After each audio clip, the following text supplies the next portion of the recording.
चलिए अपने आत्मा के ज्ञान और ध्यान की ओर।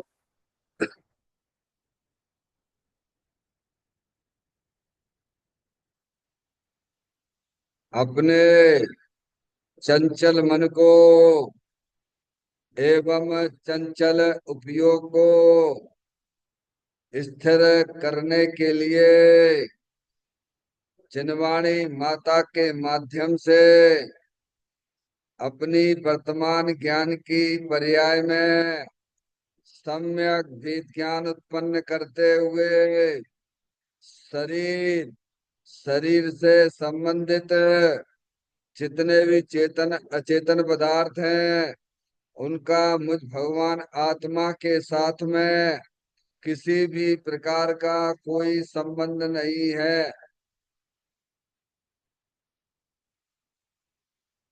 इस प्रकार समस्त पर पदार्थों में अपने संबंध की वृत्ति को छोड़ते हुए अंदर में जो अखंड ज्ञान ज्योति स्वरूप भगवान आत्मा है उसमें ही वर्तमान पर्याय का संबंध जोड़ते हुए कि मेरा यह भगवान आत्मा सदा काल शरीर आदि पर पदार्थों से भिन्न एकमात्र अखंड ज्ञान ज्योति स्वरूप ही है।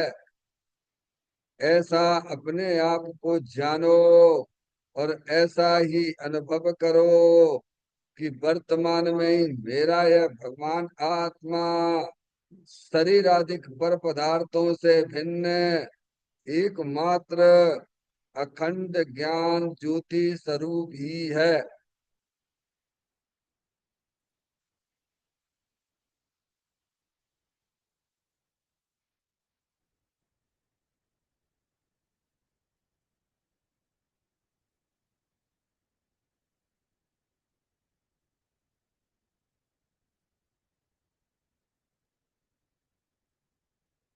इसी प्रकार से संसार अवस्था में आत्मा की पर्याय में जो विविध प्रकार की पुण्य पाप के परिणाम दिखाई देते हैं वे समस्त परिणाम पर द्रव्यों के लक्ष्य से होने वाले भाव हैं।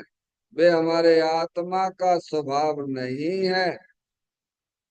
ऐसे समस्त रागादिक परिणामों में एकत्व बुद्धि, ममत्व बुद्धि, कर्तृत्व बुद्धि, भोक्तृत्व बुद्धि तथा उन रागादिक परिणामों की ज्ञाता बुद्धि को भी छोड़ते हुए अंदर में जो अखंड ज्ञान ज्योति स्वरूप भगवान आत्मा है जो कि सदाकाल शरीर रागादिक से भिन्न एकमात्र पूर्ण निराकुलता स्वरूप वाला है। ऐसा अपने आप को जानो और ऐसा ही अनुभव करो कि वर्तमान में ही मेरा यह भगवान आत्मा शरीर रागादिक से भिन्न एकमात्र पूर्ण वीतराग आनंद मूर्ति स्वरूप है।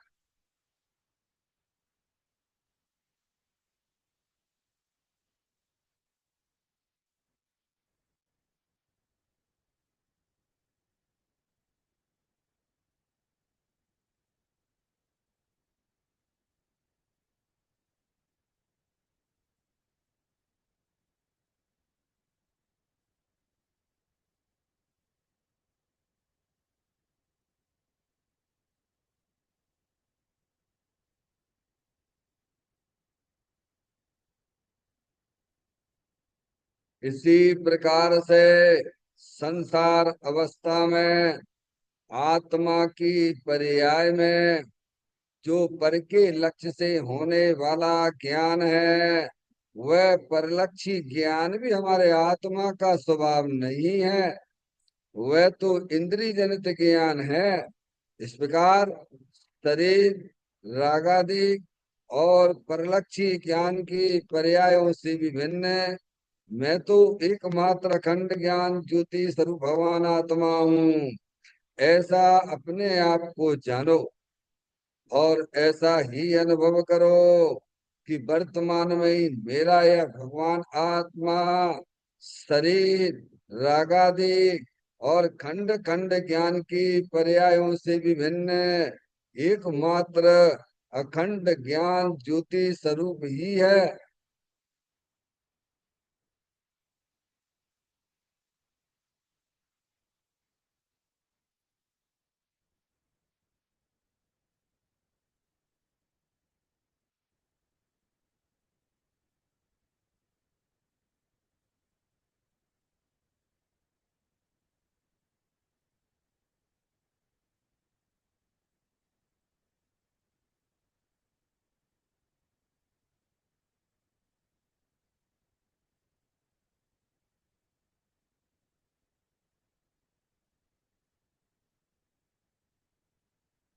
द्रव कर्म भाव कर्म नौ कर्म रहित शुद्धात्म स्वरूप हम।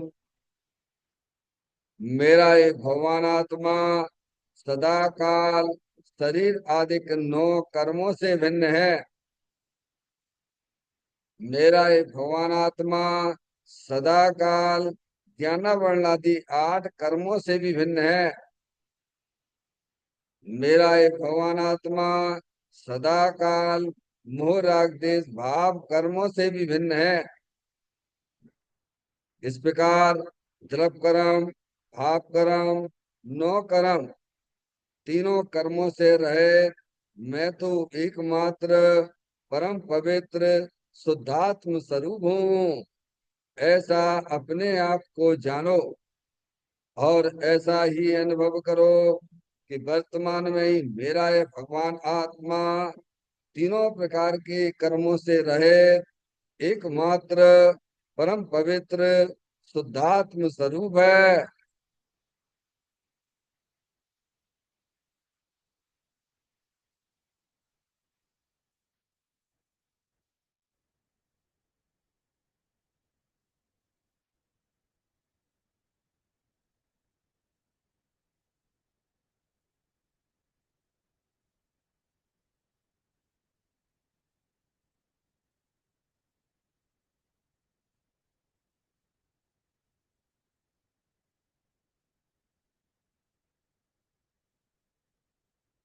ओम नमः सिद्धेभ्य।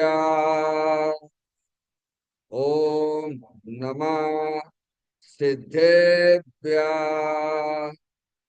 ओम नमः सिद्धेभ्य। चिंतामणि सम स्वयं का चैतन्य तत्व महान है। निज का करूं मैं चिंतवन निज का करूं श्रद्धान में। शुद्धात्मा ही देव है जो गुण अनंत निदान है। मैं स्वानुभव में देख लूं आत्मा स्वयं भगवान है। मैं स्वानुभव में देख लूं आत्मा स्वयं भगवान है। निर्मल जान पर ठिया कम कलंक डेरी अपालत उजैन परूं ते परम भी सब कर्म मल्लिका नाम हसे करवरु प्राप्त कर निजो आत्मा। जो लीन निर्मल ध्यान में नम कर निकल परमात्मा। सब नाश कर घन घाति अरवरी अंत पद को पा लिया। कर्पण उन जिन देव को यह काव्य पथ अपना लिया।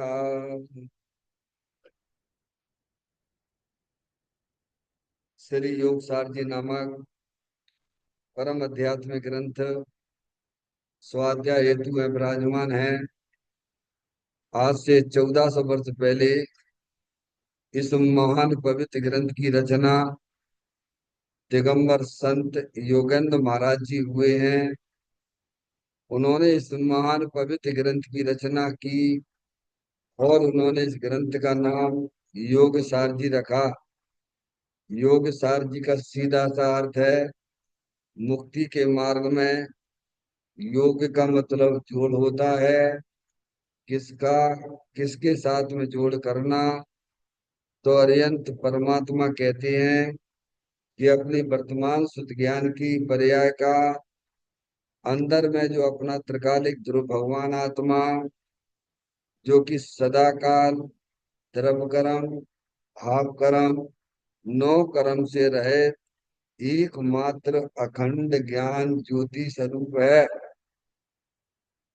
ऐसे ज्ञायक प्रभु परमात्मा में अपनी वर्तमान शुद्ध ज्ञान की पर्याय का संबंध जोड़ने का नाम योग है, जिसे शास्त्रीय भाषा में सम्यक दर्शन सम्यक ज्ञान भी कहते हैं। और चैतन्य भगवान आत्मा में ही अपनी वर्तमान पर्याय को मग्न कराना, लीन करना, स्थिर करना, उसे सार कहते हैं। तो योग सार क्या हो गया?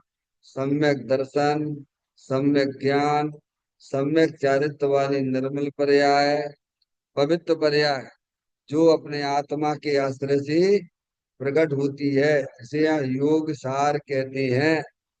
और इसी को अरिहंत परमात्मा मोक्ष मार्ग कहते हैं और इसी को धर्म कहते हैं।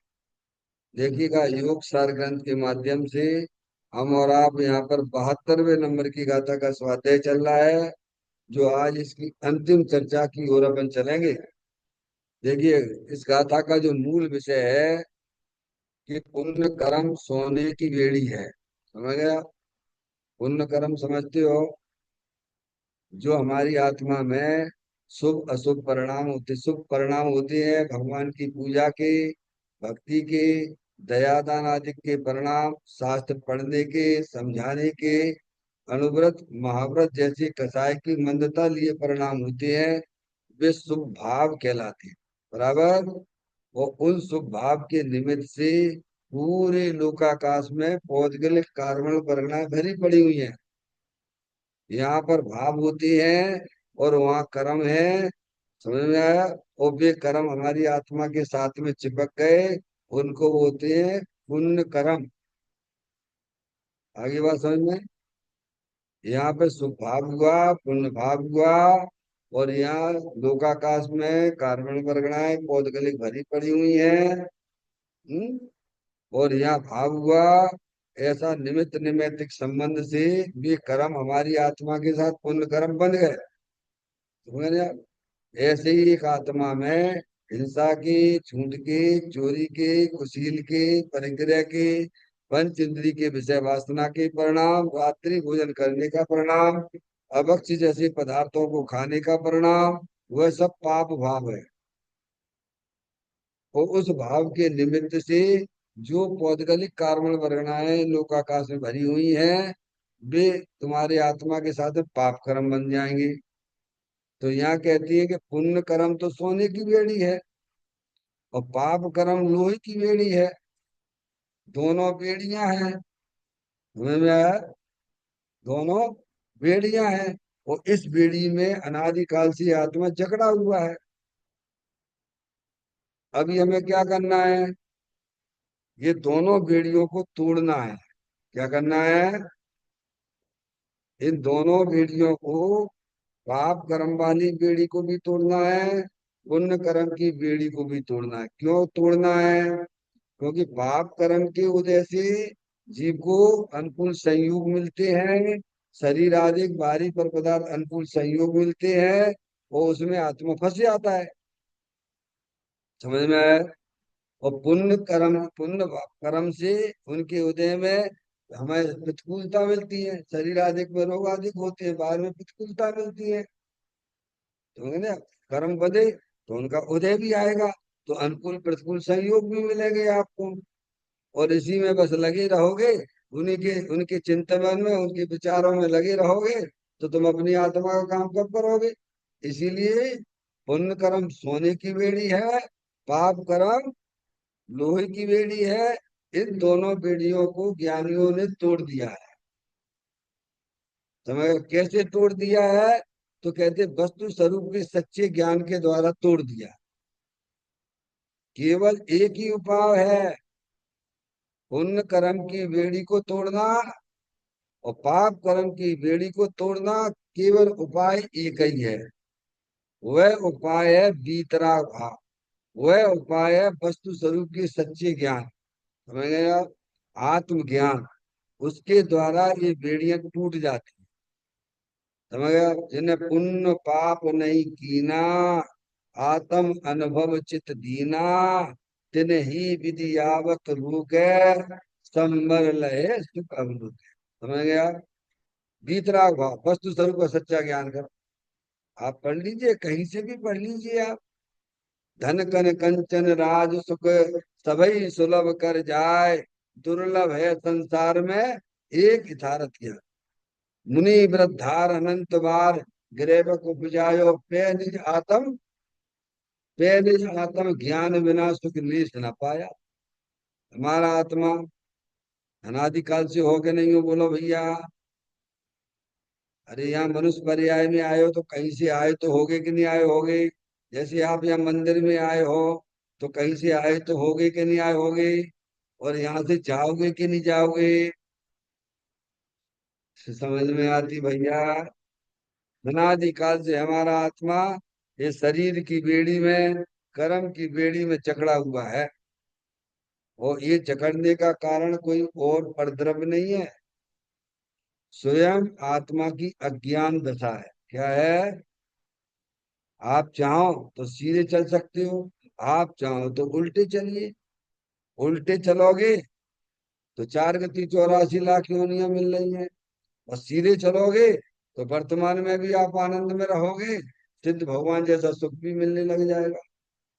समझ में आ गई बात? ये गाथा का मूल विषय है। पुण्य कर्म को सोने की बेड़ी कहा गया है, तो पाप कर्म को लोहे की बेड़ी कहा गया है। समझ गया? इसीलिए ज्ञानी ना तो, और वे बेड़ी बनी कैसे? पुण्य पाप के भाव से बनती है। इसीलिए ज्ञानी ना तो पुण्य भाव को चाहता है, वरना पाप भाव को चाहता है। चाहे अपना निज भाव, किसको चाहता है? ज्ञानी किसको चाहता है? अपना निज स्वभाव। समझ गए? अपना बीतराग आनंद स्वरूप भगवान आत्मा दे देवल में विराजमान, कर्मों के पीछे, राग के पीछे बीतराग आनंद मूर्ति स्वरूप, सुख शांति के भंडार स्वरूप वस्तु उसको चाहता है। समझ में आया? क्योंकि उसकी रुचि से यह कर्म की बेड़ी टूट जाती है। यहाँ पे तुम्हें भाव नहीं होंगे वैसे ही। जब आपको भाव नहीं होंगे, पुण्य पाप के भाव जो है ना, वे नहीं होंगे, तो कर्म चिपकेंगे क्या? जब आप घर से तेल लगा के निकलोगे ही नहीं, तो क्या बाजार में मिट्टी उड़ रही है तो तुम्हारे शरीर से चिपकेगी क्या? है? तेल मत लगाइए आप। धूल उड़ रही है तो चिंता की कोई बात नहीं, धूल तो उड़ रही है।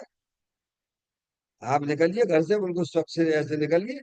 अगर आपको मिट्टी नहीं चिपकाना है तो ऐसे ही ज्ञानी कहते तुम भीतरा भाव से रहिए इस दुनिया में। ज्ञानी घर गृहस्थी में रह के भीतरा भाव से रहते हैं।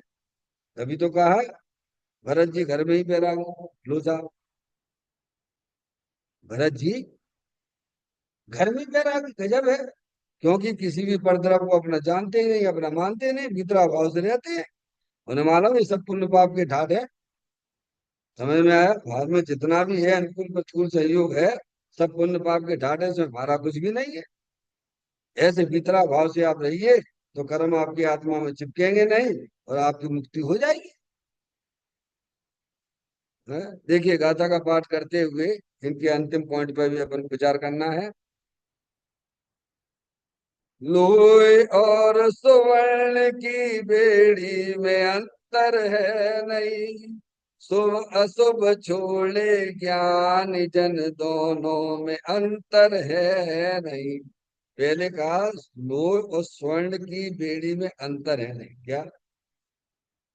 अरे भाई, बंधन तो बंधन ही है ना भगवान।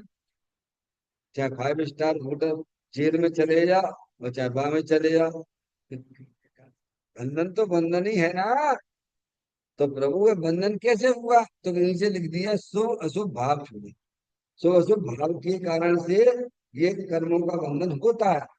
इसीलिए ज्ञानी सर्वप्रथम उनकी शुभ अशुभ परिणामों की रुचि छोड़ देता है। समझ गए आप? दोनों जानता, दोनों में अंतर, दोनों से ही कर्मों का बंध होता है।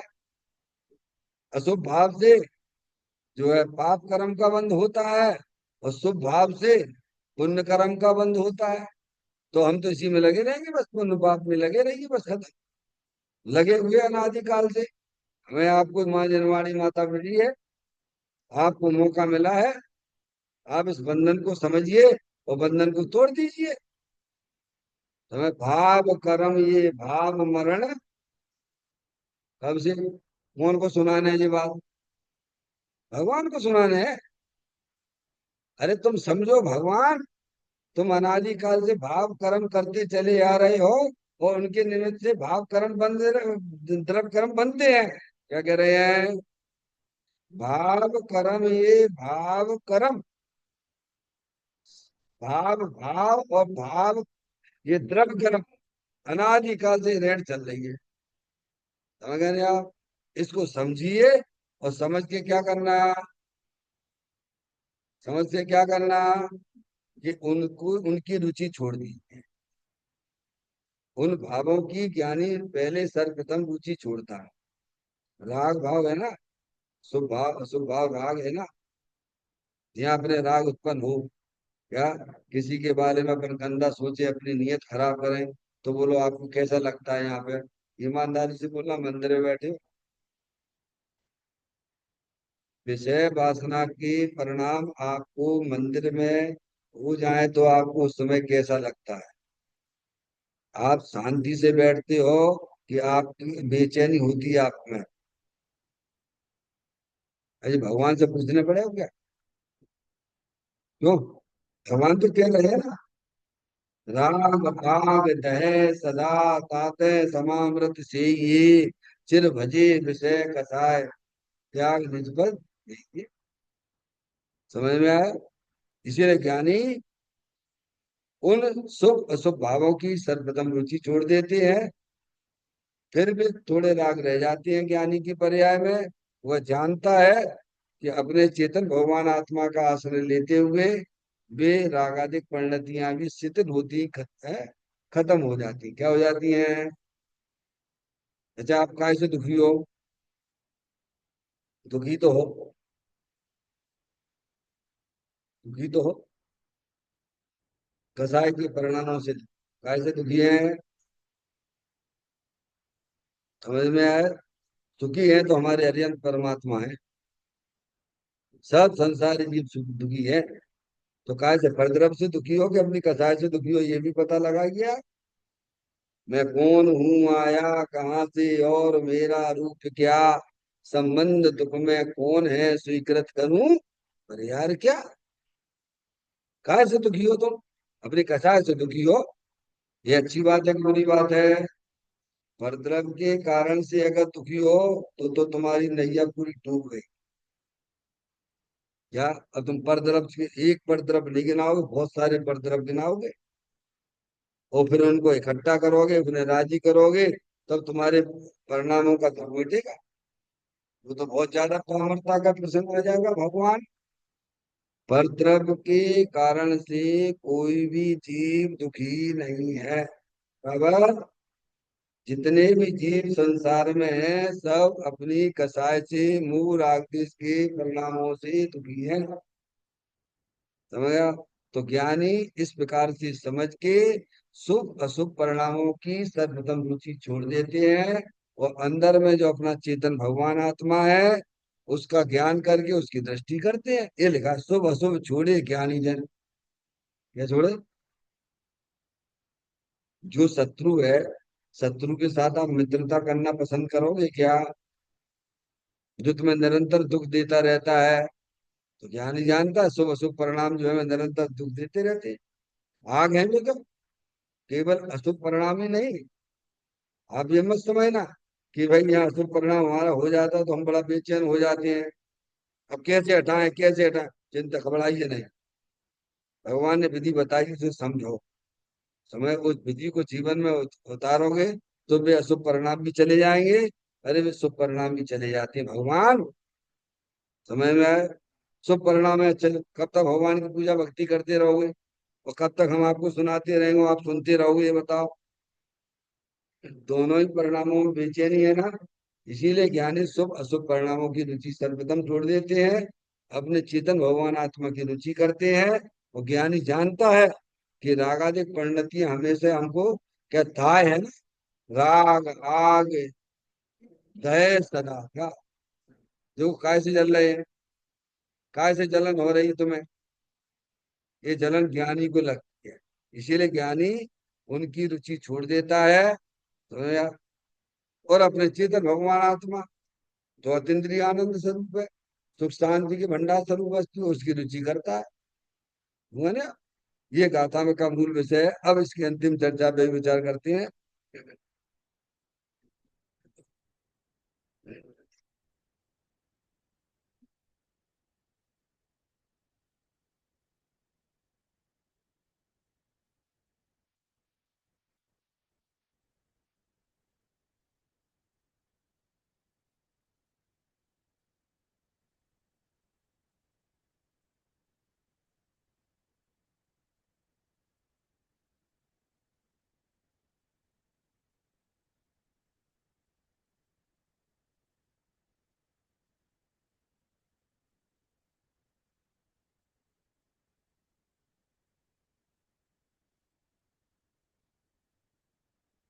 चलिएगा, ये इसमें जो है, ये प्रश्न हमारा इसमें आया नहीं है। मैं यहाँ से पढ़ता हूँ। वो ठीक है बेटा, छोड़ दी, उसमें नहीं है, प्रश्न नहीं है हमारा। छोड़ दो, समय मत निकालो। देख लिया हमने अच्छी तरह। छोड़ दो। वो प्रश्न इसमें आया नहीं है। मैं यहाँ से पढ़ता हूँ, आप अपने में निकाल देना। ठीक है। चलिए, देखिए।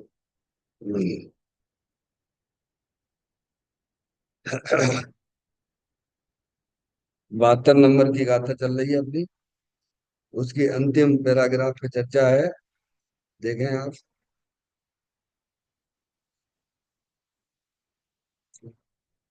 इसका पेज नंबर यहाँ पर 124 है नहीं, 124। देखें आप, पीछे देखें 124 पृष्ठ पर।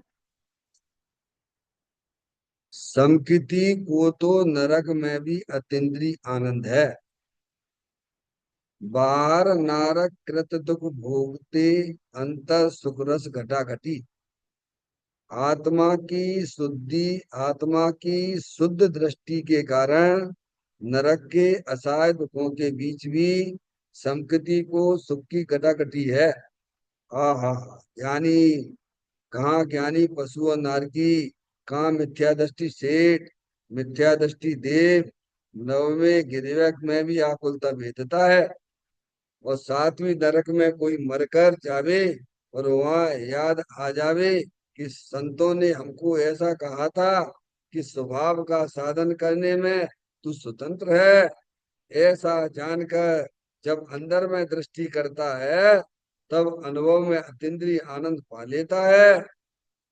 इस अतीन्द्रिय आनंद का कारण स्वभाव की दृष्टि और अनुभव है। अज्ञानी को पुण्य की रुचि होने से स्वर्ग के देवी सुखों के बीच भी अकेली आकुलता का ही वेदन है। देखिएगा, बहुत सुंदर चर्चा है। समकिति को तो नरक में भी अतीन्द्रिय आनंद है, समझ गए ना आप। जैसा अपन ग्रंथों के अंदर पढ़ते हैं कि 33 सागर तक जीव को नरक में पानी तक नहीं मिलता एक बूंद की। कितना दुखी है, अपन को ना मिले एक दो दिन दुख की हालत हो जाए। थोड़ा परिणामों को भी तोड़ना चाहिए। कितने पराधीन बने रहते हो, पराधीन बने रहते हो। इंद्री विजय बनिए, तुम्हें में आए। वहां 33 सागर से एक अन्न का दाना नहीं मिलता। इतने दुख हैं। वहां की धरती भी ऐसी कर्कश है, हजारों लाखों बिच्छू बिच्छू काटे तो भी कितनी वेदना होती है, समझे ना। लेकिन समय दृष्टि जीव है, वेद विज्ञान वाला जीव है, बस आत्मा को अपने जानने वाला है, वह समय दृष्टि जीव। तो संगति भी वहां है ना अपने 24 तीर्थंकर, अगले भविष्य में होने वाले 24 तीर्थंकर, 20 तीर्थंकर आज भी जो है नरक में है। वे सब आके अगली 24 में तीर्थंकर होने वाले हैं। मगर यार, तो कहते हैं संकृति को तो नरक में भी अतीन्द्रिय आनंद है। लो, कल अपन ने चर्चा पढ़ी थी, त्रियंत गति के जीव देश वृत्ति तक हो जाती है, अतीन्द्रिय आनंद लेते रहते हैं, क्योंकि चारों गतियों में आत्मा की अनुभूति होती है। संगीत आत्मा आत्मान अनुभूति के लिए तो संगीत पंचेंद्रिय पर्याय होना चाहिए। आप मनुष्य गति में संगीत पंचेंद्रिय पर्याय में है। त्रियंत गति का जीव कल बताया था देश वृत्ति तक हो जाता है। अब नार की जीव का नरक, नार की जीव को बताते हैं इतनी बार में प्रतिकूलता होने पर भी अतीन्द्रिय आनंद लेता है। हमें तो नेक नया प्रतिकूलता आ जाती है, हमारा तो बैलेंस ही बिगड़ जाता है। क्या हो जाता है, दिमाग खराब हो जाता है। तो तुम सोचो तुम क्या कर रहे हो। अरे भाई सोचो, तुमने इतने दिनों तक जनवाड़ी पढ़ के तुमने क्या किया है। कहीं अपने साथ छल तो ग्रहण नहीं कर रहे हो। इतने दिन हो गए तुमको शास्त्र सुनते सुनते, पढ़ते पढ़ते, और नेक घर में प्रतिकूलता आती है तो ऐसा टेंशन हो जाता है, ऐसी ऐसी आवाजें निकलने लगती है अंदर से। या सोचो क्या हो रहा है। ये कोई प्रतिकूलता नहीं है। मनुष्य पर्याय में जो भी हमें आपको प्रतिकूलताएं दिखाई देती हैं, ये नरक का असंख्यात भाग भी नहीं है। समझ में आ गई भाई? आपको पता नहीं है, असंख्यात भाग नहीं है ये मनुष्य की कितनी प्रतिकूलता हो। अरे हाथ कट जाए ये भी उसके आगे बहुत छोटा है, नरक की प्रतिकूलता के आगे। तो थोड़ा अंदर में वेद ज्ञान की ज्योति जलाओ, अपने चेतन भगवान आत्मा से संबंध जोड़ने की कोशिश करिए। हम्म? क्यों हम इन छोटी बातों पे विफल हो जाते हैं? आप अपने देखिए। हैं? परिणाम क्यों हो जाते हैं हमारे? आप तो स्वाध्याय जीव हो। हैं? समझ में आया? आपके परिणाम तो सही रहना चाहिए। तो यहाँ कहते समकिति को तो नरक में भी अत्यंत आनंद है, और यहाँ हमें प्रतिकूलता है, इतनी अनुकूलता है तो भी दुखी दुखी है। देखो तो कितने संयोग इकट्ठा कर लेते हो, इकट्ठा करते ही चले जाते हो, पूरी जिंदगी तुम्हें संयोग इकट्ठे ही करते रहते हो। हैं? और फिर भी दुखी हो, फिर भी महा दुखी हो। ऐसा क्यों? अभी आगे बताएंगे वो। समकृति को तो नरक में भी अत्यंत आनंद आ रहा। क्यों आ रहा है? समय दृष्टि जीव है, समय दृष्टि जीव है ना। उसने अपनी वर्तमान सुख ज्ञान की पर्याय का संबंध अपने द्रव्य के साथ में जोड़ दिया है ना। वरना भगवान आत्मा अत्यंत आनंद स्वरूप है, सुख शांति के भंडार स्वरूप वस्तु है ना। आप मिठाई खाओगे तो मुंह मीठा होगा कि नहीं होगा? अरे बोलो हाँ या ना। कब होता है? बाद में होता है क्या? जिस समय खाते हो आप, जिभ्या पर रखते हो, उसी समय तो आपको मीठा होता है कि नहीं होता है? मीठा लगता है कि नहीं लगता है? और समय दृष्टि अगर अपने उपयोग को अपने चेतन भगवान आत्मा से जोड़ देता है, तो उसकी पर्याय में अत्यंत आनंद नहीं आएगा क्या? अब हमें जोड़ना ही नहीं आता, जोड़ना नहीं आता तो माँ जनवाणी माता से जुड़ना सीख। रोने की क्या बात है भाई? अरे भाई रोने की क्या बात है? भगवान ने इतना अनंत दर्शन, अनंत ज्ञान, अनंत सुख, अनंत बीज पर्याय में प्रकट कर लिया है, तो रोने की क्या बात है? तुम भी कर सकते हो। रोने से हमारे कर्म छूटेंगे क्या? अर्थ ध्यान करने से छूटेंगे क्या? है? अपनी कमजोरी समझिए। जब सम्य दृष्टि जीव अपनी आत्मा का आनंद ले सकता है, महा प्रतिकूलता में भी अत्यंत आनंद ले सकता है, त्रियंत गति का जीव भी देश प्रति हो जाता है, तो हम मनुष्य पर्याय में होकर ये काम क्यों नहीं कर सकते हैं? ऐसी लाइन पे क्यों नहीं चलते हो? आपको अपने किए हुए कर्मों पे खेद आना चाहिए। त्रियंत गति का प्रति देश प्रति होता है, नरक में रहने वाला नर की अत्यंत आनंद में झूमने लग जाता है, और हम मनुष्य पर्याय में होकर भी है। तो रोने की बात है कि ज्ञान पक्का करो भाई, अपनी समझ अच्छी करो। ये निकालना चाहिए निर्वाणी में से। कहते हैं, अब देखिए, बार नारक कृत दुख भोगते अंतर सुख रस घटाघटी कौन? सम्यक दृष्टि जी। ठीक है। बार में महान प्रतिकूलता दिखती है, भगवान वो अंदर में अपने चेतन भगवान आत्मा के साथ पर्याय ने संबंध जोड़ लिया है, अतीन्द्रिय आनंद आनंद मस्त रहता है। दुनिया और तुम्हें कितने कष्ट, कितने कष्ट। अरे भैया सब परिणामों का खेल है। में आया भैया। ये बात भी यहाँ बताई। अब देखिए आप, आत्मा की शुद्ध दृष्टि के कारण नरक के असहाय दुखों के बीच भी संकृति को सुख की घटाघटी है। क्या है कारण? क्या बताया कि भैया उसको जो है वो भी जीव है और हम भी जीव हैं। वो नार की जीव है, हम मनुष्य जीव हैं। हमें वो इतनी महाप्रतिकूलता में आनंद ले रहा हुआ है, और हम इतनी अनुकूलता होने पर भी कितनी दुखी दुखी बने रहती हैं। हमेशा पर रोने रोना सुनाते रहते हो, रोने रोना सुनाते रहते हो आप। तो यहाँ कहते, अब कारण क्या है? अब जो कारण बताते हैं, आत्मा की शुद्ध दृष्टि के कारण। काय कारण? अरे प्रत्येक आत्मा जो है ना शुद्ध है। कैसी है? जितने भी जीव हैं जगत में, जितने भी अनंत जीव हैं, सब शुद्ध है, शुद्ध बुद्ध। शुद्ध बुद्ध चेतन घन स्वयं ज्योति सुखधाम, बीजो कईयो केटियो कर विचार तो पा। अब को विचार करे? एक इंद्री से लेके संगी पंचेंद्री तक जीव तो बेचारे विचार ही नहीं कर सकते हैं। वे पर्यायपन छोड़ के आ गए यहाँ पर। उस समय तो विचार ही नहीं कर सकती, तो कोई विचार शक्ति ही नहीं थी। अब मनुष्य पर्याय मिली, जैन कुल मिला, माँ माता मिली है, अब भी विचार नहीं कर रहे हो। तो तुम्हारे जैसी हवा की महिमा क्या कही जावे? है? तो कहते आत्मा की शुद्ध दृष्टि के कारण। पहले ये निर्णय करो अपनी ज्ञान की पर्याय में, जगत में कोई भी द्रव अशुद्ध नहीं है। भगवान ने जाति अपेक्षा 6 द्रव्य बताए हैं। कितने? जीव द्रव, उद्गल द्रव, धर्म द्रव, अधर्म द्रव, आकाश द्रव और काल द्रव। 6 द्रव्य शुद्ध हैं। शुद्धता का हेतु ये है कि परद्रव्य से भिन्न है और अपने भावों से अभिन्न है। क्या है? शुद्धता का हेतु क्या है? परद्रव्य से भिन्न है और अपने भावों का मतलब अपनी शक्तियों से अभिन्न है। ये शुद्धता अनादि अनंत है। दुनिया में कोई भी द्रव अशुद्ध नहीं है। समझ में आ गई बात? तो अपना आत्मा शुद्ध है कि नहीं, बोलो भैया।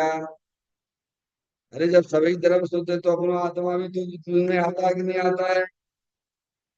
आप निर्णय करिए, निर्णय आपको करना पड़ेगा। जिनने निर्णय किया है पर्याय भगवान हो गए, और निर्णय नहीं करना चाहते, मन मिला निर्णय नहीं करते। नहीं करते तो अपनी आत्मा को ले जाना नरक निगोज में। 4 दिन की चांदी फिर अंधेरी रात है। अभी इतना समझ में नहीं आता है। भारत पाकिस्तान का युद्ध हो रहा है, तो अभी तुम्हें कैसे 5 इंद्री के विषयों में कैसे में? ये कितने समय के हैं भगवान? कोई आगे गोला फेंक सकता है कि नहीं फेंक सकता है, बोलो? क्यों भैया? अरे पान कर सकता है कि नहीं कर सकता है? अभी आपकी शरीर की आयु पूरी हो जाए, हो सकती है कि नहीं हो सकती है? फिर कहाँ जाओगे तुम? जैसे तुमने भाव किए थे उन गतियों में जाना पड़ेगा। अपने आत्मा के ऊपर करुणा करिए, विचार करिए। तो समय दृष्टि जीव नरक में रह के भी अतीन्द्रिय आनंद कैसे लेता रहता है? प्रश्न ये चल रहा है। तो कहते आत्मा की शुद्ध दृष्टि के कारण से, कैसे? उसके ज्ञान की पर्याय में निर्णय है कि जगत में कोई द्रव्य शुद्ध ही नहीं है। इसीलिए आचार्य कुंकुन देव ने ये समय सार की 186वें नंबर की बात हम गाथा में घोषणा कर दी है। जो शुद्ध जाने आत्म को अशुद्धता को प्राप्त हो, अनुशुद्ध जाने आत्म को अनुशुद्धता को प्राप्त हो। भले ही आप 4 चीजें हैं, देखिएगा आप। है? थोड़ा विचार किया, है? विचारवान बनो। विचारवान हो, लगे रहते लगे रहते लगे रहते लगे रहते हो। है? कितनी जनवाणी कब तक पढ़ोगे तुम? जो नहीं पढ़ते उनके लिए तो पढ़ने का आदेश है, और पढ़ते ही रहते हैं उनके लिए भगवान ने कहा है, जो आत्मा जाने नहीं और उन्हीं करता रहा, तो सिद्ध सुख पाता नहीं संसार में फिरता रहा। इसी योग सागर ग्रंथ की 15वें नंबर की गाथा है। समझ गए? जब तक आपकी इंद्रियां काम कर रही तभी तो पढ़ सकते हो आप। समझ में आया भैया? यहाँ रह के आप स्वावलंबन सीखिए। जनवाणी माता की शरण में आए हो, पंच परमेष्टि की शरण में आए तो स्वावलंबन सीखिए। समझ में आया भैया? तो कहते हैं आत्मा की शुद्ध दृष्टि के कारण, काय के कारण से समय दृष्टि सुखी क्यों है? आपको भी यहाँ निर्णय हो जाए तो आप भी सुखी हो जाओगे बहन। अभी हो जाओगे, बैठे बैठे बैठे बैठे जाना ना पड़ेगा। समझ में आया भैया? या बैठे बैठे आप पाप का परिणाम करोगे, दुखी होगे कि नहीं होगे बोलो? आपके परिणाम में कसाई की मंदता का परिणाम होगा तो उतना आपको निराकुलता होगी कि नहीं होगी? पर वो निराकुलता शुभ भाव की निराकुलता निराकुलता नहीं है। समझ में आया? शुभ अशुभ भावों की रुचि छोड़ के अंदर जो द्रव्य स्वभाव है, क्या ये शरीर है? अंदर आठ कर्मों की रचना है। देखो हम आपको, देखो उदय में ऐसे ऐसे है, आपको जो शरीर मिला, हमें जो शरीर मिला, हमारी भाषा ऐसी है बोलने की। समझ में आया भैया? वो अंदर भाव कर्म दुखी रूपी पर्याय भी वो आश्रित तत्व है। उन तीनों से भिन्न देखिए, आप चित्र में देखिएगा। चार चीजें अलग अलग है कि नहीं है? अरे चार चीजें दिखती हैं चित्र में आपको कि नहीं दिखती हैं? कौन किसमें घुस रहा है? क्या शरीर आत्मा में घुस रहा है कि आत्मा शरीर में घुस रहा है? कि कर्म जो है आत्मा में घुस रहा है कि इसमें घुस रहे हैं? कि भाव कर्म आत्मा में घुस रहा है कि आत्मा भाव कर्म में घुस रहा है? आचार्य कुंद कुंद देव ने तो खाती लिख दी है भाई, संवर अधिकार में। उपयोग में उपयोग को उपयोग नहीं क्रोधादि में है। क्रोध क्रोध विषय निश्चय, क्रोध नहीं उपयोग में।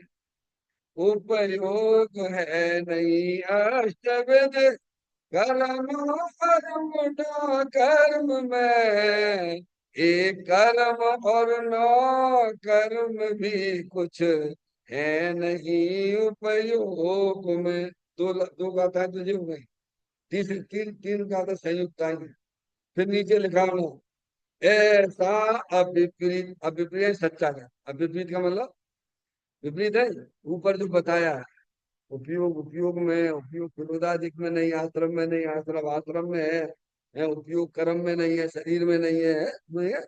ऐसा सच्चा ज्ञान, ऐसा अविपरीत ज्ञान जब ही प्रकटता है जीव को, तब अन्य नहीं कुछ भाव है, उपयोग शुद्धात्मा करे। कब? जब इसे सच्चा ज्ञान हो जाता है, निर्णय हो जाता है, तब नियम से गारंटी से, यहाँ बैठे बैठे आपको सिंधी आराम मिलेगा, गारंटी देता हूँ। दुनिया में गारंटी देने वाला नहीं मिलेगा, ये मैं आपको गारंटी देता हूँ। तो मैं, ये करना तो पड़ेगा तुमको। मैं करूंगा तो मुझे मिलेगा, तुम करोगे तो तुम्हें मिलेगा। और ज्ञानियों ने किया तो वे बन गए जाएंगे मौत पर। तो कहते हैं आत्मा की शुद्ध दृष्टि के कारण नरक के असह्य दुखों के बीच संगति को सुख की घटाघटी है, काय की? बोलो हो सकती है कि नहीं हो सकती है, बताइए आप। हैं? होती है ना भगवान। आप करके देख लीजिए, भगवान आचार्य कौन कौन देव तो बोलते हैं। समय सार की 5वें नंबर की गाथा हम बोल दिया उन्होंने। आगम के अभ्यास से, युक्ति के अवलंबन से, पर अपर गुरु के उपदेश से, इतना ही नहीं, स्वानुभव के द्वारा। आपने स्वानुभव भी देख ली।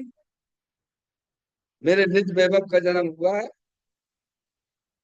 तो कहते घटाघटी करते हैं, अत्यंत संगति को सुख की घटाघटी है। देखो अभी निराकुलता आ जाए परिणाम में।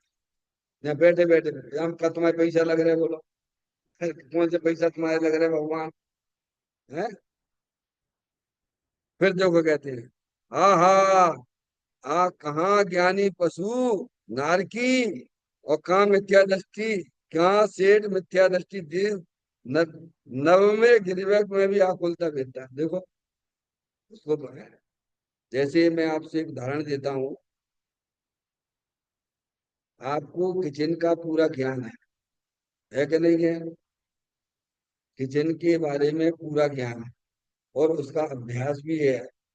आप जहाँ चाहोगे वहां पे आप बढ़िया बढ़िया पतली पतली रोटी बना सकते हो। बना सकते हो कि नहीं बना सकते हो? क्यों भैया? अपने घर में ही बना सकते हो कि दूसरे घर में नहीं बना पाओगे क्या? सब जगह कर सकते हो। जैसे किसी को फोर व्हीलर का ज्ञान है, उसका अभ्यास है, तो कहीं भी चला लेगा वो तो गाड़ी। ऐसे ही ज्ञानियों को उस संबंधित जो है ज्ञान उसका पक्का है, उसका श्रद्धांज भी पक्का है, तो जहां भी रहेगा ना आनंद लूटता रहता है। और मिथ्या दृष्टि के पास में ये ज्ञान है ही नहीं है, वस्तु स्वरूप का सच्चा ज्ञान भी नहीं है उसके पास। और चाहे कितनी बाहर में अनुकूलता हो तो दुखी बना रहता है, एसी में बैठा तो भी मरा जा रहा है। चलो भाई चलो, अब यहाँ बैठो, घुमा बैठो, ये खा लो, वो कर लो, ये कर लो, वो कर लो, निरंतर अपने उपयोग को भ्रष्ट करता रहता है। उठाया मोबाइल चलाने लग गए जो, एसी में बैठे हो। अरे भगवान, ये इंद्रियों की पराधीनता छोड़ो, अपने पाप कर्मों से बचो, पुण्य कर्मों से भी उन्हें दुखरूप समझो। दोनों में ही पराधीनता है। स्वभाव अवलंबन तो द्रव्य स्वभाव के अवलंबन से होता है, जो ज्ञानियों ने करके बताया है। कहते हैं कहाँ ज्ञानी पशु है। पशु अब पीछे वर्णना है, पांचवें गुण स्थान में पहुंच जाता है। कहाँ पहुंच जाता है? अतीन्द्रिय आनंद भोग गटागटी कर रहा, तीन चौक दो चौकड़ी कसाई के अभाव पूर्व अतीन्द्रिय आनंद चल रहा, चार कसाएं बताई भगवान ने। अनंतानंदी कसाय, प्रत्याख्यान संबंधी कसाय, प्रत्याख्यान संबंधी कसाय, संजलन कसाय। अब पशु है, जैसे वो गिद्ध पक्षी था, समझ गया, महाराज जी को हारते रहते रामचंद्र जी और सीता जी। वह बैठा बैठा जो उसको ऐसा लग रहा था, समझ गए यार, उसकी सब प्रथमानी में पढ़ लेना। वो जाके मुनराज के पैर पे गिर पड़ा। वो मुनराज ने हरे ने तो देख के रोने लगा, अपने पैर को देख के रोने लगा, पक्षी गिर पक्षी। तो मुनराज ने, अरे तू जैसे तूने अन्य शरीर छोड़े वैसे ये भी छूट जाए। तो उसको देख के क्यों रोता है? ये तो छूटा हुआ है, तो जानने देखने वाली चेतन आत्म वस्तु है। लो साहब, वेद ज्ञान हो गया उसको, समय दर्शन हो गया, और वही उसको जो है देश वृद्धि भी हो गई। तभी तो मुनराज ने कहा, हे राम, इसे जो अपना जीवन की रक्षा करते, राम से भी आगे बढ़ गए, गजब हो गया। देखो तो गजब का खेल। देखो ना हो गए, गौतम गर्दन कहाँ बैठे थे और कहाँ पहुंच गए वो लोग। महावीर भगवान के गर्दन बन गए। कितना समय लगा उनको, कितना ज्ञान कर बताइए क्या किया उन्होंने, कितने समझने पड़े। हम शास्त्र पढ़ते रहते, शास्त्र पढ़ते रहते हैं, शास्त्र का सार समझते ही नहीं है। कहते हैं कहाँ ज्ञानी पशु और नार की, कहाँ मिथ्या दृष्टि शेर, मिथ्या दृष्टि देव, नवे गिरह में भी आकुलता भीतर रहता है। ये चीज अपन सब छोड़ के आ रहे हैं। अनंत बार नौवे गिरह जा चुके, अनंत बार नरक में जा चुके, अनंत बार त्रियंज गति में गए हैं, अनंत बार प्रधानमंत्री बने हो तुम और हम। हमारा पुराना इतिहास भूलेंगे तो यही निकलेगा उसमें। समझ में आया भैया? किसी ने उधर नहीं जाना। हाँ, सब लिखा है, आप समझिए। तो कहते हैं और सातवीं नरक में कोई मरकर जावे, वह याद आ जावे कि संतों ने हमको ऐसा कहा था कि स्वभाव का साधन करने में तू स्वतंत्र है। ऐसा जान के जब अंदर में दृष्टि करता है, तब तब अनुभव में अतीन्द्रिय आनंद पा लेता है। आपके राजा श्रेणिक थे, समझ गए, राजा श्रेणिक ने दिगंबर मुनिराज के ऊपर सर्प डाला था। अब कर्म तो हर समय बन रहे ना। अब आयु कर्म शरीर की आयु के त्रिभाग में पड़ती है, 8 बार पड़ती, ध्यान रखिएगा। उस समय उसके आयु का टाइम भी आ गया, सर्प डाला और अंदर में द्वेष परिणाम दिगंबर मुनिराज के प्रति है, समझ गए ना। और उसको आयु बनी तो उस समय मिथ्या दृष्टि था, समझ रहा, उस समय वह मिथ्या दृष्टि था, तो यहाँ बन गया तो नरक का बंद हो गया, है ना। और बाद में मुनिराज का उपदेश मिला और समय दृष्टि हो गया। अब जहाँ जाना, नरक में जाना है तो जाना पड़ेगा, लेकिन उसकी स्थिति कम हो गई थी। साथ में नरक का बंद किया था, फिर अभी कौन से में, पहले नरक में 84 है, 1000 समझ गए ना आप, 10,000 समझ गए ना आप समझ रहे बात को। तो मालूम फिर उसको याद आ गया, वहीं पे आ जाता है। अपन कोई बहुत सी सारी चीजें अपन भूल जाते हैं, और एकदम कोई अपन को याद दिला तो एकदम अरे कैसे ताजगी आ जाती है। ऐसे उसे जाति स्मरण से एकदम याद आ गया नरक में। अरे मैंने तो मुनराज के मुख से या ज्ञानी के मुख से हमने ये बात सुनी थी, अरे मैं तो चेतनेश्वर भगवान आत्मा हूँ, मैं लड़का लड़की हूं ही नहीं। देखिए कभी आपका सुना हुआ बेकार नहीं जाता, ध्यान रखिए। देखो वो मरीज वेंटिलेटर पे लेटा हुआ है, तब भी हम बहुत बढ़िया बढ़िया कीमती इंजेक्शन लगाते हैं। कभी ये नहीं सोचते कि मर जाएगा, लेकिन वो इंजेक्शन जो लग रहा है ना, वो आपका कारखानी है। ऐसे ही जिनवानी माता का समागम हमेशा करते रहना, ज्ञानियों के मुख से जिन्हें दे परमात्मा की बात सुनते रहना। कब हमें कब क्या हो जाए, ये बातें भी हमको सिखाते हैं। स्वाध्याय से कभी दूर नहीं रखना अपने आप को। और जहाँ भेद ज्ञान की बातें चलती है, तत्व की बातें चलती है, सारी दुनिया के काम छोड़ देना और यहाँ आके तत्व की बातें सुनना। तो कहते हैं स्मरण आ गया, देखिए आप साथ में रहे, कोई मरकर जावे वहां याद आ जावे कि संतों ने हमको ऐसा कहा था कि स्वभाव का साधन करने में तू स्वतंत्र है। अभी मैंने आपको बोला था, आप यहाँ बैठे हुए हो, आप चाहो तो स्वतंत्र रूप से आप उठ सकती को नहीं उठ सकती हो, कौन रोक रहा है? हम रोक रहे हैं क्या आप? अरे और हमारे कहने से बैठे हो, आप बैठे हो अपने से बैठे हो, आप जा सकते हो स्वतंत्र आत्मा, प्रत्येक आत्मा स्वतंत्र है। आत्मा स्वतंत्र है, आत्मा के अंदर रहने वाले गुण स्वतंत्र है, वो आत्मा की एक एक समिति पर्याय स्वतंत्र है भगवान। समझ में आई बात? तो आत्मा स्वयं स्वतंत्रता से अपना काम कर सकता है। कर्मों की दलील ना देना, कर्म आत्मा से अत्यंत भिन्न है, दोनों एक दूसरे के अंदर घुसते नहीं है, ध्यान रखिएगा। हम्म? तो कहते स्वतंत्र है, आप सीधे चल सकते हो, उल्टे चल सकते हो, आप जा सकते हो, जैसे चलना चाहो चल सकते हो आप स्वतंत्र हैं। अब देखना आप, तो कहते हैं स्वभाव का साधन करने में तो स्वतंत्र है। अब तुम इधर देखते रहते हो तो इधर भी देख सकते हो, अरे देखना तो तुम्हारे पास है ही। अरे ज्ञान तो है ही तुम्हारे पास, इधर देख रहे तो उधर नहीं देख सकते क्या? कोई मना करता है क्या तुम्हें? स्वतंत्र हो आप। अब लगे रहते हैं, वो आदत हमारी गंदी पड़ी हुई है, परद्रव्यों को निहारने की, परद्रव्यों को देखने की। परद्रव्य की रुचि है ना, इसीलिए ऐसा होता है। परद्रव्य की रुचि छोड़ दीजिए, अपने आत्मा की रुचि करिए तो ज्ञान इधर लगने लग जाएगा। आप स्वतंत्र हो, ज्ञान तो है ही आपके पास में। स्वभाव का साधन करने में तू स्वतंत्र, ऐसा जानकर क्या कह रहे, ऐसा जानकर जब अंदर में दृष्टि करता, पहले तो स्वतंत्रता का ज्ञान करो। हाँ ये काम मैं भी कर सकता, जब नरक में रहने वाला नारकी जीव कर सकता है, समझ में आया? तिर्यंच गति के जीव मेढक आदि भी काम कर सकते हैं, तो ये काम मैं भी कर सकता हूँ। ऐसे अपने परिणामों में है ऐसा बल लाई। समझ में आ गई भाई? अरे आप देखते हो पढ़ने वाले विद्यार्थी रहते, अरे ये चार में लड़का इसने कर लिया, ये कर लिया, डॉक्टर बन गया, तो मैं भी कर सकता हूँ, मैं तो इससे होशियार हूँ। समझ में? ऐसे अपने परिणामों में अपना बल लाई, ठीक है। तो कहते हैं ऐसा जानकर जब अंदर में दृष्टि करता है, कब करता है?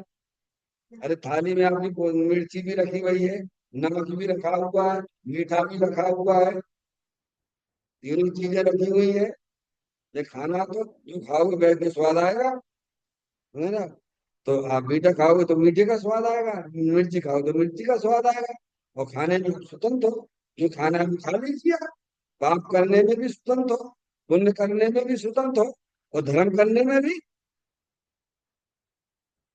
पाप करने में स्वतंत्र है, पुण्य करने में स्वतंत्र है, पर धर्म करने में स्वतंत्र नहीं हो क्या? अरे स्वतंत्र हो भाई। समझ में आया भैया?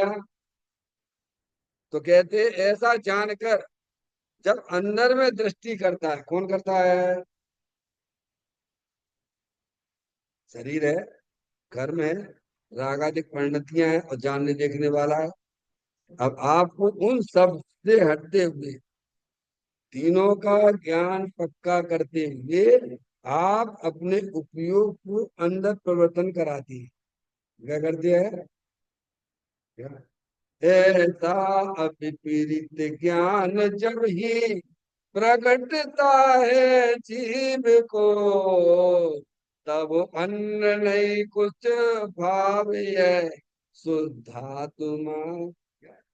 उपयोग शुद्धात्मा करे, उपयोग कहाँ से? अभी ज्ञान दर्शन का व्यापार हमारा कहाँ चल रहा है? बाहरी बार लगा रहता है, बाहरी देखो संसार बढ़ा रहा है। वही ज्ञान दर्शन का उपयोग अंदर काम करने लग जाता है भगवान, तो मोक्ष मार्ग जैसी निर्मल पर्याय प्रकट हो जाती है। फिर कहते हैं दृष्टि करता है तब अनुभव में अतीन्द्रिय आनंद पा लेता है। क्या लाभ क्या पा लेता है? माता जी, ये है धर्म। फिर कहते हैं इस अतीन्द्रिय आनंद का कारण स्वभाव की दृष्टि और अनुभव है। क्या कहा? बोलो, तुम्हें चाहिए अतीन्द्रिय आनंद? अरे बोलो, अरे चाहिए कि नहीं चाहिए? तुझे काम करना पड़ता। माँ निर्माण माता से वस्तु स्वरूप का ज्ञान करिए और सब आपके पास में है। यहाँ पे दृष्टि लगा लीजिए अपने स्वभाव। भगवान के दर्शन करना है तो क्या करना? नहीं, सड़क पे खड़े रहना। हो जाएंगे भगवान के दर्शन क्या? भगवान के दर्शन करने के लिए मंदिर में आते हो, भगवान के सामने देखना पड़ता है।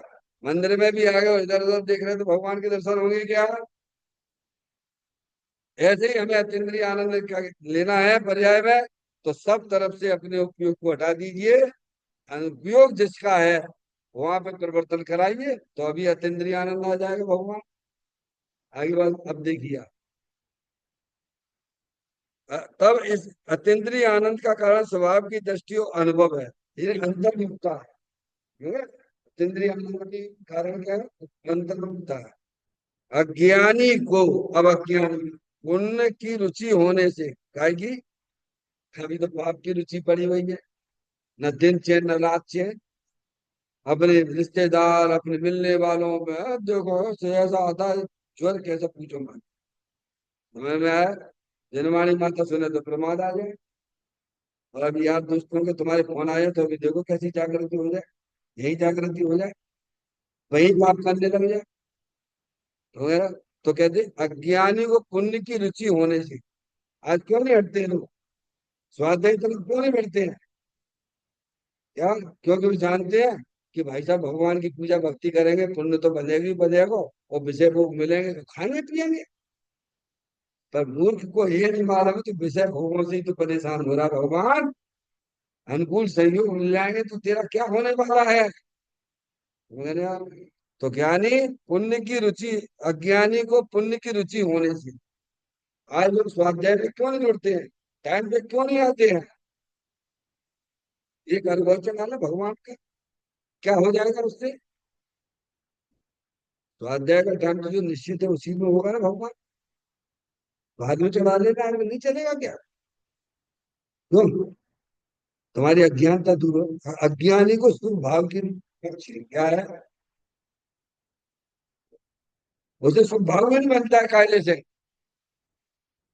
किसी भी दिगंबर संत से जाके पूछ लेना जो भावलिंगी संत है, जो विषयों की इच्छा से प्रभु की भक्ति पूजा करते हैं, उन्हें पुण्य नहीं बनता, उन्हें पाप बनता है।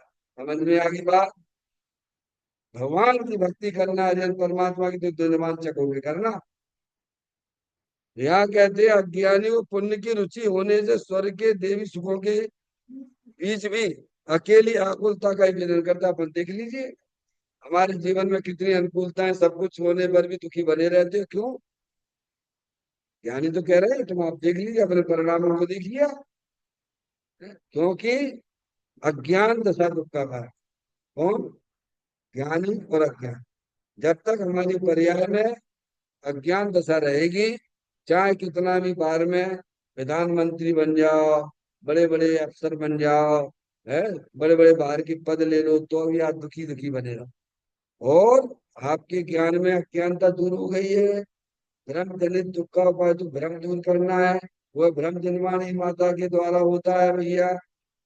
फिर आप कहीं भी रहिए, नरक में रहिए तो भी सुखी रहोगे, त्रियंच गति में जीव पहुंच जाएगा तो भी सुखी रहेगा। क्योंकि सुख का संबंध वस्तु स्वरूप के सच्चे ज्ञान से है। इसीलिए हमें सच्चा ज्ञान निर्माणी माता के द्वारा करके वस्तु स्वरूप का निर्णय करके अपने द्रव्य स्वभाव की दृष्टि करना, जो हमारे अनंत तीर्थंकर अनंत सिद्ध परमात्मा ने किया है वही हमें करना चाहिए। तन काय सुमरण प्रति क्षण करो रे। भव के ज्ञानांत दुख को पल में हरो रे। अक्षय अनंत निज सुख निधान पावो। गाओ अरे नित इसी के गीत गाओ। गाओ अरे नित इसी के गीत गाओ। 9 बार नमोकार मंत्र का स्मरण।